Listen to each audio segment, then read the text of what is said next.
Peddapalli MP గడ్డం వంశీకృష్ణ చొరవతో పత్తి రైతులకు ఊరట లభించింది. సీసీఐ సంస్థ పత్తి కొనుగోలు నిలిపివేస్తున్నట్లు ప్రకటించడంతో రైతులు ఆందోళన వ్యక్తం చేశారు. ప్రొక్యూట్మెంట్ గడువు పెంచాలని సీసీఐతో వంశీకృష్ణ మాట్లాడారు. దీంతో మరో 7 రోజులు పత్తి కొనుగోలు చేయడానికి వెసులుబాటు కల్పిస్తున్నట్లు కాటన్ కార్పొరేషన్ ఆఫ్ ఇండియా ప్రకటించింది.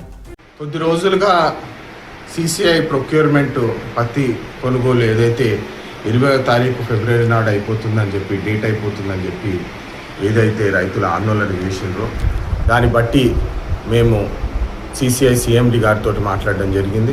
వారికి ప్రజెంట్ సిచ్యువేషను మన చెన్నూరు ప్రాంతంలో కోటపల్లి ప్రాంతాల్లో కష్టాలు ఉన్నాయి రైతులకు. వారికి ఎట్టి పరిస్థితుల్లో ఎక్స్టెన్షన్ కావాలంటే ఈరోజు వారు ఇంకా 7 రోజులు 27వ తారీఖు వరకు ఎక్స్టెన్షన్ చేసినామని చెప్పి వారు మాకు ఈరోజు కన్ఫర్మేషన్ పంపడం జరిగింది. ఇది రైతులందరికీ ఒక వారం రోజులు ఎక్స్ట్రా దొరికిందని చెప్పి ఈ సందర్భంగా మీకు తెలియజేస్తున్నాము. మరి ఇంకా మా ప్రయత్నము దీని మీదనే ఉంటుంది.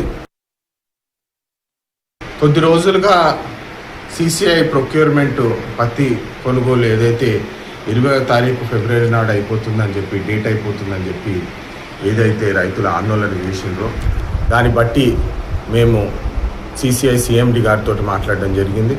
వారికి ప్రజెంట్ సిచ్యువేషను మన చెన్నూరు ప్రాంతంలో కోటపల్లి ప్రాంతాల్లో కష్టాలు ఉన్నాయి రైతులకు.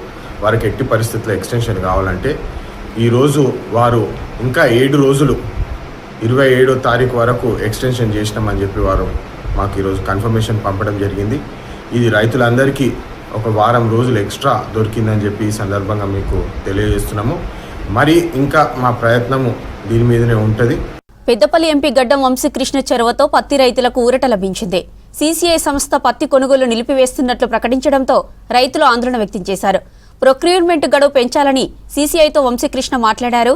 దీంతో మరో 7 రోజులు పత్తి కొనుగోలు చేయడానికి వెసులుబాటు కల్పిస్తున్నట్లు కాటన్ కార్పొరేషన్ ఆఫ్ ఇండియా ప్రకటించింది.